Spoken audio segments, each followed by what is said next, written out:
and welcome back to SuperCoach Edge, or round two throughout some absolute curveballs, the biggest of which was Matt Flynn being left out of the Eagles side after just one game, prompting many owners to pivot, of course. Then came the news about Basalenka pulling up sore with a calf complaint, again prompting many to reverse their trades after he became one of the hottest trade prospects after his round one dominance. And after all this, I think we were truly welcomed back into and reminded of the chaotic world that is SuperCoach. And as you may have noticed, I am rolling solo this episode as Liam unfortunately is unable to attend. But of course, before we get stuck into things, I will take over Liam's role, I guess, in reading out where you can find us across our various social channels. And that is at YouTube. Simply search SuperCoach Edge, and don't forget, of course, to subscribe to be notified of when our content drops from week to week. Twitter at SuperCoach_Edge. You can find myself at DemoJ88. Liam at LiamEvans_95. Facebook, Insta, and TikTok. Just search SuperCoach Edge and you'll find us there. And you'll also find, having mentioned that, the full-length tracks of the round remix that we are putting up every single episode. So you will find the intro track that we use, or the intro sting, I guess you could call it, for round remix. That's up there, as well as the first track to our untitled album for season 2025. If you have any ideas, let us know. But that track there from last round, No Pal Pepper of Mine, is also up on TikTok and also on YouTube. So feel free to check that out and have a bit of a boogie to it. But let's kick things off with a bit of a brief look at how we both fared in round two, and then update who was victorious in our first encounter of our head-to-head in season. So I ended up scoring a score of 1,929. Ranking-wise, I went up nearly 13,000 spots, which is good. But I only went up to sit ranked 23,740th overall.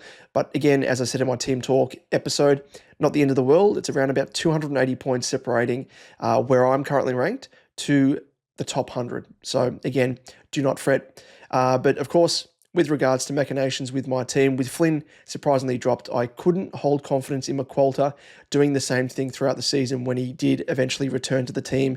Flynn, that is, so bit the bullet and used a corrective trade on him. And the must-have rookie in Levi Ashcroft that I didn't have in my team was the one I was missing. So that ended up being an easy swap, and a first-up score of 72 from Levi was a bonus as well.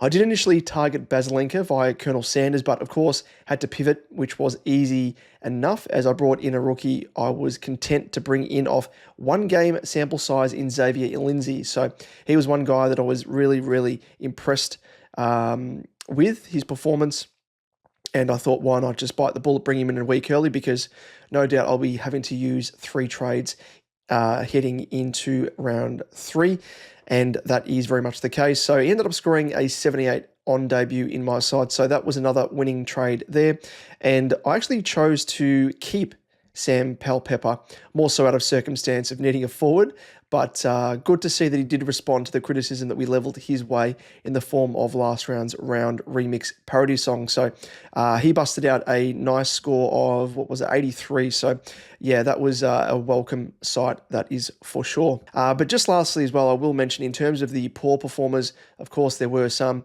Jaden Short was headlining those, and once more put in back-to-back Burn Man performances that gave me flashbacks really to every other time that I did own him in the past, and now he is in the firing line. So, and especially in the firing line when it comes to the round remix, a bit of a sneak preview there. But in terms of Liam, how he went, I know he scored a 1,963, went up 27,000 spots to now sit 23,289th overall. So very, very similar to myself. He's around about, 500 spots roughly ahead of me. So we're around about the same mark at the moment. In terms of our head-to-head, well, as it turned out, as I just mentioned there, Liam did actually level things up with a 34-point win over me in round 2. And he has reversed that 32-point differential that he did have to now sit 2 points ahead of me. So couldn't get any closer than that. Well, it could technically, could be a draw, but we are 1 win apiece. Now, it is time, of course, to unveil our twist on our usual treatment of the good, the bad, and the ugly. Of course, if you are tuning in for the first time, for season 2025, we have, rejuvenated the good, the bad, and the ugly with a new way to recap the round that was, and that is in terms of what we're calling the round remix. Captain Loophole, double score dream, best 18 heroes, that's the ultimate scheme. Super coach hustle, points on the board, every player stats like a secret hoard. But now is the time to get your fix. It's the Super Coach Edge round remix. Round remix. Each week, in collaboration with our resident Disco Stu, as we'll call him, we'll lay down an absolute banger that will whip up which best summarises the round that was, as I said, looking at Burnmen, players that smashed it, and those that absolutely flopped. And of course, there will be many of those across the season to come. And this week, we've, treated ourselves and you, the good people of the SuperCoach Edge community, to our second track of our untitled SuperCoach Edge album. Again, hit us up on socials, in the Discord, everything else, if you have a really nice creative idea as to what you think we should call this round remix album for season 2025. There will be, of course, 24 tracks, so let us know. But it is fair to say that this week's track is a serious foot tapper and will get you into your funky groove. And if you're a fellow Jaden Short owner, you'll feel this in your soul and bones probably as well. Well, let's go ahead and drop this track because it is quite hot. It's burning my fingers, you could say. It's called Drawing the Short Straw, in brackets, Burn Man. Take it away. Jaden Short, you hurt us bad. Oh yeah. Preseason king, but now we're sad. Lost those kick-ins we love to see. Tricked us all. Oh, why'd it be? Say what? Oh, Jaden Short, you messed us up. Super Coach James, you blew a low. Preseason hero, mid-season ghost. Jaden Short, you hurt the most. Say it loud. We saw your stats, they gleamed so bright. Picking you felt so right. Then the season came and things fell through. What happened? Where's the form we thought we knew? Kick it long, we all will shout. What you doing, donuts moving about. No intercepts, no marks in sight. Jaden, man, this ain't your night. Oh, Jaden Short, you messed us up. Super Coach James, you blew a low. Preseason hero, mid-season ghost. Jaden Short, you hurt the most. Break it down. We placed our bets, yeah. Chips were in. Thought Short would haul, thought we would win. Now the trades are gone, can't turn it back. No. Super Coach Blues on this funky track. Come on, come on.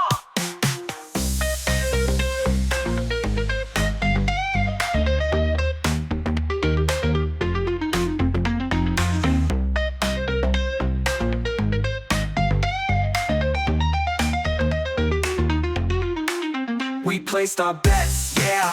Chips were in. Thought Short would haul, thought we would win. Now the trades are gone, can't turn it back. Nope. Super Coach Blues on this funky track. Come on, come on. Oh, Jaden Short, you messed us up. Super Coach James, you blew a low. Preseason hero, mid-season ghost. Jaden Short, you hurt the most. Break it down.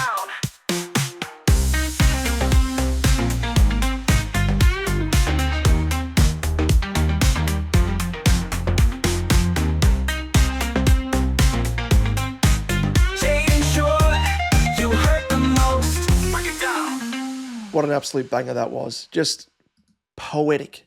Poetry in terms of those lyrics. Preseason hero, mid-season ghost, I think is probably my favourite line of the song because it encapsulates him so perfectly. And the frustration, I guess, that comes with owning Jaden Short, which I think for me is probably around about the fourth or fifth time that I've done so. And I'm still yet to learn. One day, perhaps one day.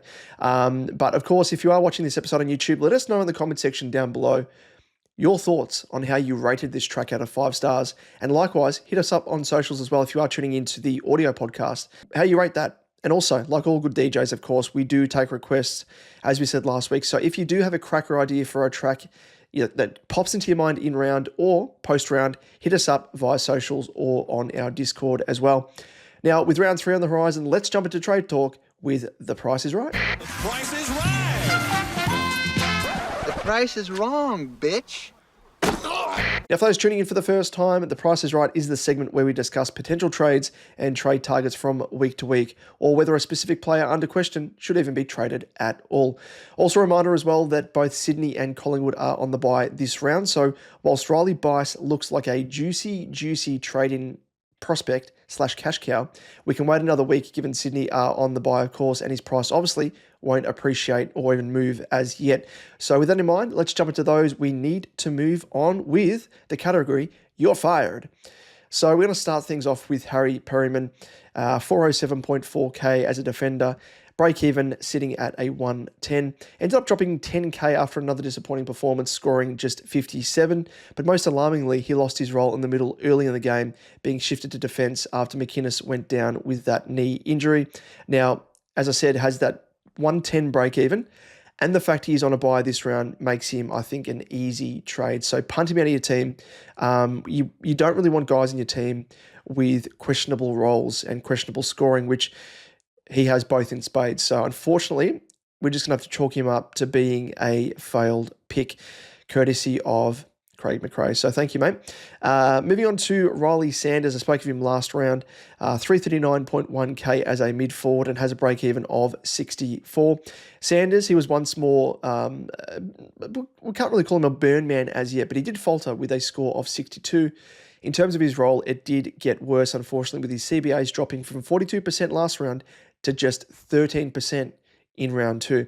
And as we suspected and discussed in last week's episode, it rang true with his role and opportunity both failing to hit the mark. He is, I think, another easy trade if you do have him in your team before he does drop in price, or at least, I guess, just sits in your on field and not scoring as well as what he should be, in line with expectations. So he is the second candidate for your fight. The third one is another guy who is a bit of a popular mid-pricer, Hugo Garcia, priced at 245.8k mid-forward, and now has a break-even of 59. So those who faded Garcia, which I was one of them, or decided to bite the bullet and trade him last week, were justified, with the rug being pulled from underneath him yet again, as he was named as the starting sub.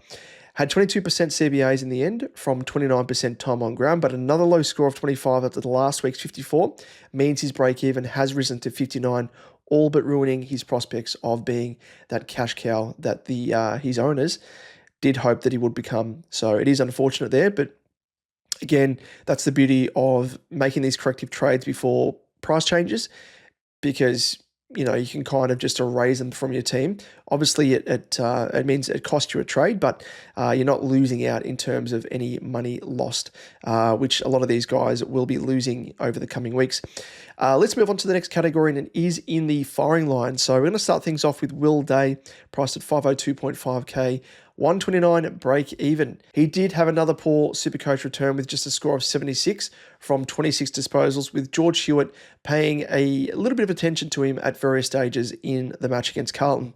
After scoring a whopping 148 in round 0, he has struggled to recapture those heights with scores of just 77 and 76. The issue here is he has been the target of opposition attention, and even worse is it seems as though he struggles to score as a result. It would now seem 41% of his owners were swindled by the anomaly of an opening score, having only increased by 11k as well, so he didn't really get too much of a payoff, and it looks as though he could lose that money that he has gained within the next round, given that his break-even, as I mentioned, sits at 129. He presented potential value from the outset, but I mean, you now got to question, is he a keeper? Is he going to be able to recapture that score that he had in round 1, which again, bulk of that score came off a couple of goals that he kicked, and he was virtually off the chain until he had the clamps applied to him in the back part of that game. And you saw his scoring did decrease, and that's kind of what's happened over the next 2 rounds to follow that. So I don't think he's a keeper personally, and I think at this stage, even projecting forward, if he keeps getting attention, which he can't really handle at the moment, it's going to be I think a bit of a tough ask to say that he's going to be a keeper. So at this stage, I would be punting him, using him as a bit of a corrective trade. And at that price point as well, it just opens up so many options that you could go for. If you've got money in the bank, you could trade him up to, a day cost or someone if you wanted to, or Connor Rosie or whoever you want. But we'll get into those trading candidates very, very soon. The next guy on the firing line is Matt Flynn. In like Flynn, he was out like Flynn, as we saw on the weekend. Priced at 261.9k and has a break-even of 11. So Flynn, he was yeeted out of the Eagles side after just one round, which speaks volumes about his instability in the senior side, and something most of us thought was a thing of the past, given that he was being groomed as a number one sole ruck across the preseason. With both Bailey Williams and Archer Reed, though, sustaining niggles in the match against the Lions, it seems like Flynn could earn himself a recall. But the big question is whether he will be asked to share the ruck. But like we said, can we trust his job security, I guess, above all else? Given McQualter did lose patience with him one round into the season proper. Not really necessarily a must-trade, I don't think, if he is named this round, but if trading him down to, say, a Levi Ashcroft or, Xavier Lindsay gives you, handy money to fund other trades, it might be worthwhile and I think could be justified there. Let's move on to that Burman, Jaden Short, 442.3k with a break-even of 94. And as you heard in our round remix, the old Burman of yesteryear is back, it would seem, scoring a disappointing 71 to follow up his opening 83. He had the most kick-ins in round one, which was one of the few positives, but those have seemingly evaporated, as you would have heard in the round remix, with just one kick-in from the total 14 Richmond had in round two. And it would seem Ben Miller is the party pooper here, ruining what many of us hoped would be a return to a plum halfback flank role for Short. So I'm not against holding him, but for me, I've seen it all before. And again, 2-game sample size, I know that, but from what I've seen so far, he just hasn't regained the role that I hoped he would. And the upside that he does have is he is facing St Kilda, who traditionally give up points to opposition defenders. But for me, I'm biting the bullet at that price point. It allows me to go for another player who, if you want to hear my trades, check out my Team Talk episode on YouTube or on the audio podcast via various platforms there. Let's move on to the last in this category here, and it is Finn O'Sullivan, 199k, and has a break-even of 19. And unfortunately, Foss hasn't quite lived up to expectations when it's come to converting his performances into good Supercoach scores, with 16 and 12 disposals producing returns of just 51 and 42. Now, much has been spoken about his impactful, nature and the way that he plays at junior level, but he has never been renowned as a massive ball winner, unfortunately, so it's not too surprising that Foss has only had modest returns in his first 2 games.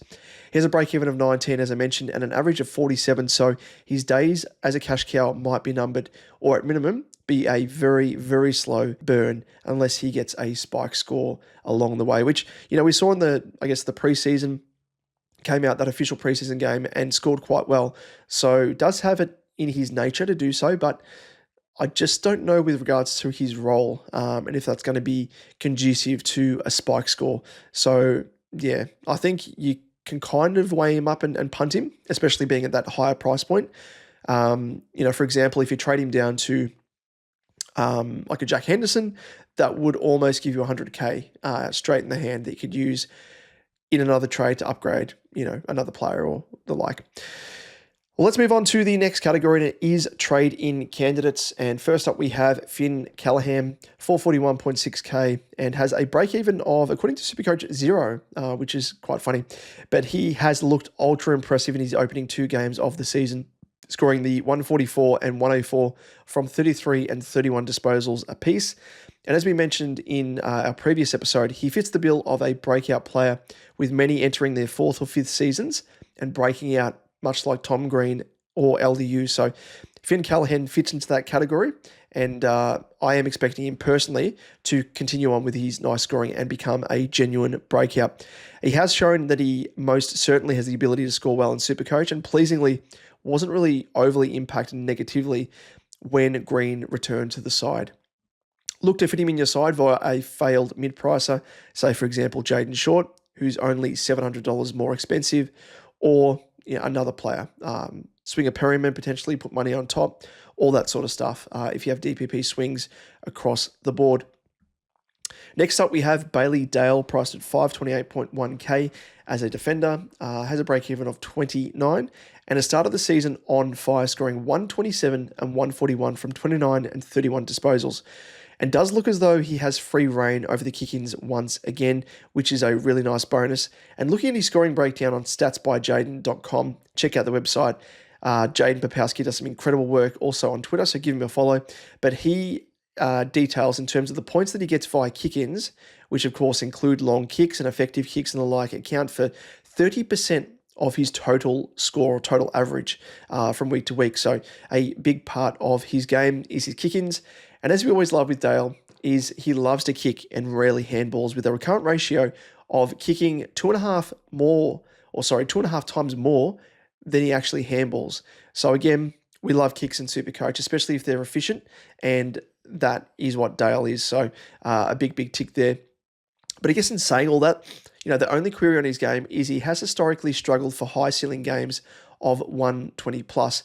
But since 2022, they have incrementally increased from 2, 4, and 7. And as of now, in 2025, he is 2 from 2 when it comes to 120 plus scores, of course. But, it makes us think, like, is this the season that he takes his game to another level? Or is he someone that we can ride at least for some quick cash injection before we flip him for a more expensive primo? And I guess a more reliable primo like a Jack Sinclair or a Lockie Whitfield or the like. Let's move on to the next player, and it is Sam DeConning, priced at 361.9k and has a break-even of 20. And whilst SDK has started the season in a peachy role as the Cats' number one ruck, it isn't translating, unfortunately, to consistent scoring with scores of 109 and 74, which stems from the fact that he doesn't overly dominate in the ruck. And something to factor in also is that Scott has said that they would reassess or assess his role in the side on a week-by-week basis. And with Stuart copping an injury concern, it wouldn't surprise to see him shifted back, even if briefly, which could be enough to impact his scoring ceiling and consistency. Likewise, the spectre of Stanley and maybe even Blitzarves always looms over him for a role share in the ruck. Outside of this, he could also face some tough matchups to come with clashes against bigger-bodied opponents in the ruck in McInerney, Gawn, O'Brien, Meek, TDK, Cameron, and Briggs. And, he looks like he can make money, but more importantly, the question here is, can he score enough to warrant selection as an on-field scorer, and can he maintain that position in the ruck, especially as that sole ruck? So for me, there's too many question marks, I think, just with regards to his role and his consistency of scoring. But if you've already got him in your team, I don't think he's the worst pick, but I wouldn't probably be going out of my way to trade for him, that's for sure. Another player around about this price range is Joel Frazier, priced at 370.4k and has a -1 break-even. And he has burst out of the blocks to start the season, scoring 109 and 100 on the dot, and has benefited from a role change in 2025, rotating through the middle with CBAs to the tune of 33% and 36%. And whilst he was very solid in his first game, don't be deceived by the second game unless you watched it, because you would know full well that, the score itself on the surface looks pretty good, but he was in fact struggling for points up until late in the game when he kicked a crucial goal, which gifted him a juicy score boost to the tune of 20 or 30 points, something ridiculous. So doesn't tell the full tale there. And off the back of that, I think if I wasn't watching the game, I probably would have seen these scores and been like, well, got to get him in. But I just don't know if he has the consistency in his game as yet. What I will say with regards to his role is that Bevo has said that they are keen to persist with him in, the hybrid role of being a, defender as well as rotating through the middle, which can only be a positive. But can he be, as I said, consistent enough to appreciate that 100 to 150k in price and justify a trade-in? So something to ponder there. Rounding us out in this category is Basilenka Bailey Smith, 39.2k as a mid-forward. And must say that Smith looked good and real good at that in his first game, scoring a whopping 147 at a rate of 1.36 points per minute on debut for the Cats via 32 disposals, 5 marks, 5 tackles, and 1 goal won. But best of all, he wasn't relying upon CBAs to score with just 26% CBAs, as he did most of his damage roaming the field in more of that wing role. But of course, he did sustain a calf niggle heading into round 2, which caused him to miss the game. And it does mean that we get another free look at him before we decide to bite the bullet. And, I think it's something that I recommend that we all do, given the uncertainty around the impact that his injury could have, and the, I guess, unsurety, I guess, for lack of a better word, if it, will rear its head again. The other thing as well, that as we always know, playing a wing role, you can be put on the opposite side of the ground to where the play is going. Like if a side loves to go down the line when they're kicking out of defence or so on and so forth, much like my team in Carlton, sometimes you can be starved of getting your hands on the footy, and of course it does impact your scoring. So I am definitely waiting another round. I mean, Baslenka is playing his second game and he won't change in price. So a bit of a free look, and I have other priorities, I think, when it comes to trade-ins. Let's now move on to on the bubble. So, of course, these are the players that you want to get in your team, mostly rookies, of course, those that are going to go virtually skyrocket in price and make you some nice bank. First up, we have Levi Ashcroft, priced at 185.5k, midfielder, and his break-even is a negative 52. And the young gun has made an impressive debut to his AFL and SuperCoach career, scoring 84 and 72 in his first 2 games. Hasn't been handed any CBA, surprisingly, as yet, playing more of a wing/centerman role, which means he possesses upside in his scoring when those rotations through the middle eventually come. He may be higher priced, but he's worth every single cent, as he'll increase between 50 to 60k alone in his first price rise if he can maintain his current average of 78. And I've no doubt he's definitely going to be one of those players that push between 150 and 200k. So he's worth the extra price tag. So if you don't have him in your team, make sure you prioritize him and get him in. The next juicy cash cow is Xavier Lindsay, priced at 158.5k, midfielder, and has a negative 75 break even. And the hard rating D is another juicy cash cow that has thrown his hoof in the air for selection in your side, generating scores of 86 and 78. But the hidden beauty is he loves to tackle, with 12 tackles across his first 2 games, helping boost his scores. And looks to be another must-have cash cow, so if you don't have him in your team currently, make sure you prioritise him alongside Ashcroft and get him in. Next up, we have Nathan O'Driscoll, priced at 198k as a midfielder, and likewise to Lindsay, has a negative 75 break even. He is averaging 93 with scores of 91 and 95, with 25 disposals amassed across both games. The added perk with Nod is the fact that he is being gifted CBAs and being exposed to more of the footy compared to just being a traditional winger, where he may not see much of the ball if he is camped out on the opposite wing to where the play is occurring, as I mentioned earlier. But he is a must-have if you are a non-owner. So all I will say is lock and load. Definitely activate your boost this round.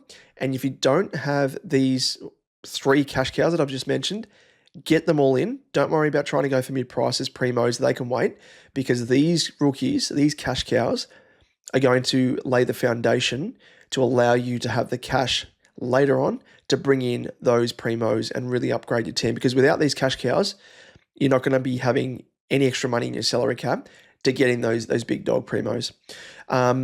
Let's move on to another player who you could potentially consider if you do have most of, if not all of those previous 3 cash cows that I did mention. And the next player is Connor O'Sullivan from Geelong, priced at 148.7k as a defender and has a negative 53 break even. Now, O'Sullivan has been turning heads in his opening 2 games and even earned himself the Rising Star nomination of this round. Scored 48 and 88 in his first 2 games. Most impressively, he has had super high time on ground, indicating his high fitness base, of course, but also the faith that Scott has shown in him to keep him on field for as long as he has. And he's had 91% of time on ground in round 1, which was the second most for the Cats. And then in round 2, had 93% time on ground, which was the third most for Geelong. So very, very interesting looking under the hood and seeing that. But there is a little bit of a slight query as to whether the return of Jay Kolajashny will push O'Sullivan out of the team, or potentially see him wearing the sub vest. But there is also that uncertainty around Stewart. There is the whispers that he could potentially not even miss a game and play this round. But I do expect, I think, Stewart to miss maybe a week or two, and they won't want to risk him for the rest of the season. I mean, we're only 2 rounds in, or 3 rounds, including opening round, and I imagine the Cats would want to be cautious with him, especially considering that his durability hasn't been the best in recent seasons. Let's round things out now with Jack Henderson, 99.1k as a midfielder, and has a negative 71 break even. So the bottom price D has scored half decently in his opening games with a 55 and 72. But the main worry is when Pickett returns in round 4, because there is the potential that he gets relegated to the sub vest or even pushed out of the side altogether, given that he is playing an equivalent forward role to Pickett. But if he can keep his spot and opportunity, he could make some steady cash. But is he worth the risk ahead of the other rookie options, even those ones that are higher priced in O'Driscoll, Ashcroft, and Xavier Lindsay? Yeah, I would say that those guys have job security and scoring potential. I think Jack Henderson has potential when it comes to scoring potential, but not so much with job security at the moment. But with that, ladies and gents, let's move on to the next segment, and it is I'm the Captain now. Look at me. I'm the captain now.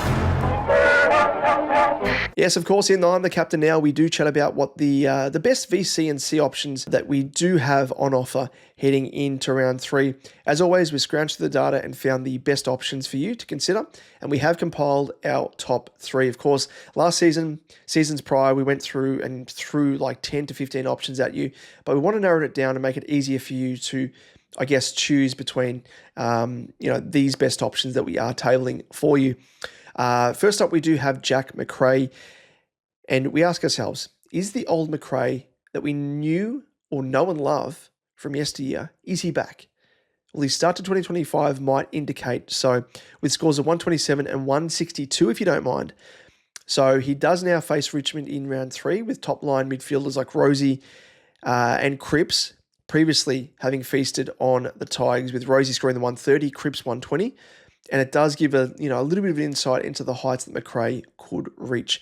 In great form, coming up against a relatively minnow side, but he is definitely an option, and might be a bit of a left field one, especially if he is a VC. Next up, we do have Dane Zorko. So he started 2025 on fire as well, with scores of 139 and 136, and now faces the Cats, who he has scored 130 against in 2024 in this plum halfback role. The extra benefit here is that he is also back on his home deck at the Gabba, where he is averaging 120.3 in his past 3 there, with scores of 136, 108, and 117. And to boot as well, the Cats ranked second in terms of most points given up to designated kickers in their previous 10 games in 2024. But of course, different kettle of fish for 2025, but we are holding out hope with regards to Zorko and those factors that we spoke of, firing and giving us a very, very nice score. Let's round things out now with Caleb Sarong. Whilst it's been a bit of a modest start, you could say, for Sarong in 2025, after attracting the tag in his opening games for scores of 99 and 102, he now faces the Eagles, who he averages 124.7 in his last 3 games against, with scores of 111, 117, and 146. The only fear is Jack Graham, and whether or not he is asked to play a bit of a run-with role. But again, do we even know that Jack Graham's going to play? Is he fit enough? We'll just have to wait and see when team sheets are released. And if he gets free and doesn't have any tagger or attention paid to him, I think Sarong could feast. So those are 3 options there that we've had a look at, and we do enjoy the most. So all the very best to you and whatever route you want to go down. Now let's jump into our captaincy head-to-head tips. Of course, last round I went for TDK, who scored 104, who was trumped, not surprisingly, by Neil's 133 against the Eagles, who feasted, as we did expect. Now, onto our head-to-head. Liam has won the first encounter, as I mentioned there, and the differential in points is 29. Well, I do have first pick this round, and I will be going with, I reckon I might go with Macrae. I think the great man is well and truly back, and he's just scoring points at ease. It reminds me of what he was like, a few seasons ago at the Dogs. So I'm very bullish on that. Great matchup, and in some scintillating form. So won't get a tag, you wouldn't think. So with that, he is my locked-in player. In terms of who Liam's going for, I don't know as yet because he hasn't actually sent it through to him. I did ask him over Messenger, but I'll have to keep you, I guess, abreast of that when I do get that info. Now, for the first time in 2025, we are back with our usual segment where we take your questions, Q&As, all that sort of stuff, and we've rebranded it again. As we've updated, of course, the round remix, we're updating our I gots to know, just because it's, we love it, but we want to just kind of give it a little bit of a rest for the time being. And we've put a little bit of a twist on it. And you come to us concerned with, a heap of questions, worries, and, we want to help you out. We want to give you the answers that you seek. And in doing so, what we say to that is, don't worry, it's all good, man. This is it. It's all good, man. Wait, Jimmy, what? It's all good, man. Well, the first question coming through is all these are actually via Twitter. The first one actually not a question per se, but actually has an idea in terms of the what the SuperCoach Edge album for the round remix could be called, and love the creativity here. But he said, surely the album has to be called Hits to Advantage. And that has been sent in by Chris Morris. So thank you, Chris, for that. I do very much enjoy that. And that's probably the leading entry thus far, considering it is the only entry idea thus far. But really do love that, Chris. So you would, anyway, be leading, I think, because I love that creativity. Craig Flagpies, number 16, says, rank the must-have rookies to have from 10 down to 1. I think there's a couple of questions here as well, which link in with rookies. There's one here from Basalenka, Lawson Bailey, and he said rank O'Driscoll, Lindsay, and Ashcroft. So those are probably my 3, I would say. Of course, we spoke about them in the episode earlier. I would say in terms of, you'd need to look at it in terms of scoring potential and job security. I think Ashcroft has both of those in spades. Lindsay probably comes in probably 3rd, I would say. I'd probably say Ashcroft, O'Driscoll, Lindsay. O'Driscoll has scored more than Lindsay, I think, without looking at the comparison of scores, and probably has a similar role to Lindsay in a sense, but O'Driscoll's getting those CBAs as well, which is something that is pure gold and really does elevate his scoring potential from week to week. So I would probably say Ashcroft, 100%. Number 1, O'Driscoll, and then probably Lindsay. That's probably what I would go for. In terms of, you got to look at price tags as well, because Lindsay is priced around about 40k cheaper than O'Driscoll. So if you do need to save a little bit of money, I wouldn't mind going for Lindsay ahead of O'Driscoll, I think. So do factor that in as well. But they should probably make similar coin in terms of their price appreciation as cash cows. Anyway, back to that ranking of rookies 10 to 1. It'd be hard to rank them in complete order, but I think in terms of those ones that I have in my team that I am content with, obviously spoke of those 3 just then in terms of Ashcroft, Lindsay, and O'Sullivan. I would say outside of those, Nevitt is another one. Riley Bice, I would say, but you don't have to get him this week because the Swans are on a bye, so get him next week. Davidson is definitely another one. Camporelli, I think his role's pretty safe thus far anyway in Carlton's side. Kako, even though his scoring potential I think will fluctuate and won't be the most reliable. I would have otherwise said Sartis, even though he is struggling for that time on ground, but he is able to score quite well despite that. Unfortunately has, I think, a broken hand, so won't be playing this round, but I've actually kept him in my team and punted Finn O'Sullivan ahead of him just because I think, as I spoke about earlier, the scoring potential for Finn isn't as good as what Sartis is, and with increased opportunity and CBAs with Sartis, I think he could absolutely go to Zemun. So he would be another one. O'Sullivan would be another player, and that's pretty much it. Owen Henderson as well, I'll probably say as well. Bottom priced, but there are queries around his job security, but has been able to score quite well and should make you some handy coin as a bottom price 99.1k rookie. I think that's about it. So I don't think there's even 10 players there. You can also throw in potentially Connor Stone, but we don't even know if he's going to keep his spot in the Giants team. We'll have to wait until team sheets are released. And Patton's already been dropped. There's Pryor, who probably should have been dropped in Essendon's team, hasn't been the best performer, has kept his spot in the side, but I'm not a fan of him. Zach Reed's probably another one as well. Maybe has a spike score somewhere along the line here, Zach Reed, but it will be a slow burn, so it wouldn't be someone that I'd go out and prioritise if I didn't have him in my team. But yeah, O'Sullivan's definitely one that I've actually brought into my team this week because I'm content with all of those other rookies that I do have. And probably one guy that I have missed is Elijah Hewitt. I think there is upside there where his CBAs get scaled up. And with that, the scoring should also follow. So scored a 58 on the weekend, got some decent CBAs, and has avoided the subvest as well. So I think he's working his way into fitness and form. So big fan of him as well. So hopefully that does help you, Craig Flagpies. Let's move on to TK, TK Mac 22 on Twitter. And he asks, can we afford to not have Cherry R1? I'm rolling Meek at the moment, and Cherry has put 90 points on him in 2 rounds. Well, it's hard because I know you probably went for Meek to save on a bit of coin. Like Meek is priced at 549k on the dot, and Cherry is 645. So almost 100k price difference there. I do think that Cherry is a must-have. Do you need him at such an early point in the season? I don't know. He's kind of defying matchups and he's still scoring quite well, as we saw against Gorn. So it's really hard to say how much of a must-have he is. I would still say I would prioritize strengthening defense, which I did with my team, just because of the fact that the rookies that we need to play in like D6 and maybe even D5, depending on your structure, can really hurt our team. At the moment, it's best 18, so it kind of minimises the impact.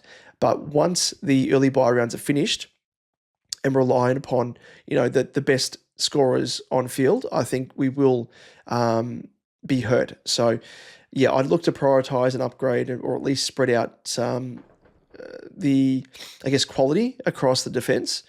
First and foremost, and then look to do luxury trades like Meek to Cherry, I think. But if I was in your position, I'd probably just chalk it up to being like, we're 2, or in Meek's case, 3 rounds into the season. Just back him in, and you've picked him for a reason. If it was to save money, fair enough. If you've got the money now to trade him up, yeah, 100%. But I imagine because only a few players have gone up in price, those that played in round 0, I don't think they would have enough money to allow you to do, an upgraded trade, so to speak. So I'd probably do that trade down the track personally, but totally up to you, TK, if you want to do that. I do think, as I said, Cherry is a must-have. It's just a matter of when you want to get him. But I wouldn't be selling the farm for him, that's for sure, because there are other issues, as I spoke of, in defence and the like, that need to be prioritised first. Michael on Twitter has asked, that's Michael Sable, Fraser, is he the Messiah? Do we get him in this week, or better, a rookie that we don't have who's on the bubble? Yeah, as I said earlier, mate, mid prices are kind of down the list when it comes to priorities, because rookies are a must-have. This is a last chance to get them at their starting price before they skyrocket. And as I said, with regards to Ashcroft, O'Driscoll, Xavier Lindsay, all these guys have really, really achievable and incredible break-evens in the negatives. So they're all going to go up around about 50 to 60k each, which in one round is massive, and you don't really want to miss out on that sort of price rise. So if you had 3 trades to work with, and you missed out, as I said earlier, you didn't have Ashcroft or O'Driscoll or Lindsay, I'd be using all 3 trades on those guys, and then look to get another mid-pricer in next week if you wanted to do that. In the form of Fraser, I think Fraser will go up in price as well. But again, is he going to score as well as what he has been? I think he was incredibly lucky how he scored in round 2. I think he will go up in price around about 30k or something, but yeah, it doesn't outweigh the increase in price that you're going to get from those big rookies, as I said, with Ashcroft, O'Driscoll, and Lindsay and the like. Then there's Nevitt, who's negative 56 break even. Campo, negative 44. So they're negative 47 for Davidson as well. So, yeah, I think prioritise the rookies first and foremost and then work your way up from there, Mike. I hope that helps. And last question here from one of our regulars that you might see and recognize the name of in our live streams, which we might try and do a bit of a live stream for team sheets as well. So check that out on YouTube. But it is, I don't really like cheese, which is AOBro121. And he says or asks, am I crazy for considering Murphy Reed over Jack Henderson? Not at all, mate. I actually think Murphy Reed, even though we didn't speak of him, he's definitely one that we probably should speak of because he slipped through the cracks. So apologies there. But 131.5k, negative 51 break even, and scored a 75 on the weekend without having to, kick a million goals like he did against the Cats in round 1 and scored that 50. So he only had the 14 disposals, but impact per possession, which is really, really good. Scored that 75, and I think he's going to be a relatively nice scorer. So in terms of those rookies that I don't have, he's probably one that I'd love to have in my team. Yeah, so in terms of the question earlier as well, in terms of ranking rookies 1 to 10, Murphy Reed would probably be in the top 5 for me, I reckon. Maybe top 6. So yeah, he's definitely a good get, mate. So I think in terms of Jack Henderson, as I mentioned earlier, he's probably got less secure job security.